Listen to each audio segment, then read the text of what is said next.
Hello बच्चों, let's read the question. So the question over here says complete the following table. ठीक है, हमें table complete करनी है. यहाँ पे दो कॉलम्स दिए हैं, एक कॉलम में एंजाइम्स लिखे हैं, एक में उन एंजाइम्स का फंक्शन लिखा हुआ है. ठीक है, तो चलो देखो. सबसे पहला क्या दिया हुआ है एंजाइम? सबसे पहला एंजाइम दिया हुआ है एरेप्सिन. ओके, हमें इसका फंक्शन बताना है. फिर यहाँ पे एंजाइम नहीं दिया हुआ, पर एंजाइम का फंक्शन दिया हुआ है कि ये माल्टोज को ग्लूकोज में बदलता है. दूसरा सुक्रेज एंजाइम गिवन है, उसका फंक्शन नहीं गिवन है. तीसरा एंजाइम नहीं गिवन है लेकिन फंक्शन दिया हुआ है कि लैक्टोज को ग्लूकोज प्लस गैलेक्टोज में बदल देता है. और लाइपेज एंजाइम दे रखा है और उसका फंक्शन नहीं दे रखा है. तो बच्चों देखो, यहाँ पर आंसर करने के लिए सबसे पहले तो हम यहाँ पर ब्लैंक स्पेसेस को नंबर दे देते हैं ताकि हमें आंसर करने में आसानी हो. इस तरीके से 1 2 3 4 एंड 5, इन 5 ब्लैंक्स को हमें फिल करना है. ठीक है, और बच्चों देखो यहाँ पर की कॉन्सेप्ट क्या बनेगा.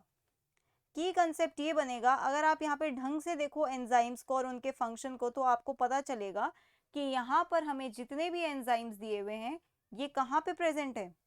ये सारे स्मॉल इंटेस्टाइन में प्रेजेंट है. तो हमारा यहाँ पे की कॉन्सेप्ट होगा डाइजेशन इन स्मॉल इंटेस्टाइन. ठीक है, स्मॉल इंटेस्टाइन में जो जो डाइजेशन हो रहा है उससे रिलेटेड है ये सारे क्वेश्चंस. तो देखो बच्चों, अगर मैं बात करूं सबसे पहले एरेप्सिन की, तो ये एरेप्सिन क्या है? ये स्मॉल इंटेस्टाइन का ही अपना एक एंजाइम है. ठीक है, एरेप्सिन क्या करता है? एरेप्सिन का फंक्शन क्या है?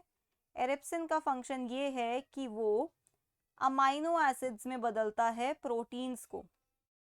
ठीक है, ये क्या करता है? Proteins two amino acid, two amino acids. तो आपका यहाँ पे आंसर क्या बनेगा? रेप्सिन का function proteins two amino acid, ये इसका फंक्शन है. फिर देखो बच्चों, एंजाइम तो नहीं गिवन है लेकिन ये दे रखा है कि फंक्शन क्या है. फंक्शन देख लेते हैं सबसे पहले. ये माल्टोज को, जो कि एक डाइसेक्राइड है, उसको ग्लूकोज में बदल देता है जो कि मोनोसेक्राइड है. और बच्चों ये जो यहाँ पर माल्टोज टू ग्लूकोज वाला रिएक्शन हो रहा है ये भी स्मॉल इंटेस्टाइन में हो रहा है, जैसे कि मैंने आपको की कंसेप्ट में बता दिया है कि यहाँ पर हम किसकी बात कर रहे हैं? डाइजेशन इन स्मॉल इंटेस्टाइन की. ठीक है, यहाँ पे कौन सा एंजाइम इन्वॉल्व होता है? माल्टेज. माल्टेज इन्वॉल्व होता है. माल्टेज भी एक ऐसा एंजाइम है जो पहले से, आप कह सकते हो, स्मॉल इंटेस्टाइन में जो ग्लैंड्स हैं उनमें प्रेजेंट, उनकी सिक्रीशंस है. फिर देखो सुक्रेज गिवन है.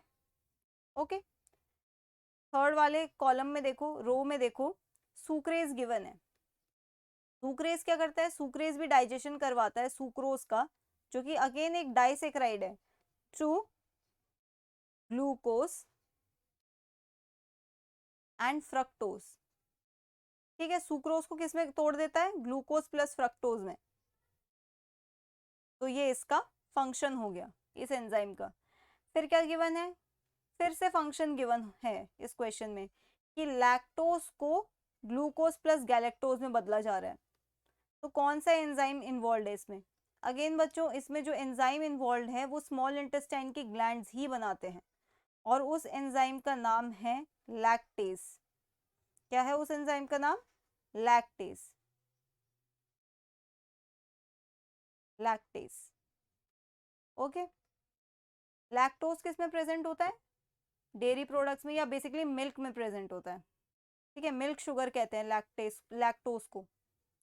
लास्ट क्वेश्चन में दे रखा है लाइपेज. लाइपेज क्या करता है? लाइपेज देखो बच्चों, स्मॉल इंटेस्टाइन में कहाँ से आता है? पैनक्रियास से, पैनक्रियाटिक जूस में आता है ये. ठीक है, अभी तक आपने जो चारों पढ़े हैं यहाँ पर, ये सारे ही स्मॉल इंटेस्टाइन के अपने एंजाइम्स हैं. लेकिन लाइपेज जो है ये स्मॉल इंटेस्टाइन में ही आता है, स्मॉल इंटेस्टाइन में ही वर्क करता है, पर आता पैनक्रियास से है. इसका फंक्शन क्या है? इसका फंक्शन है कि ये जितने भी फैट्स हैं उनको तोड़ के क्या बना देता है? उनको तोड़ के बनाता है monoglycerides, monoglycerides and, monoglycerides and बच्चों क्या? ग्लिस and fatty acids. Okay, so that's it for the question. I hope you understood it well. Best of luck.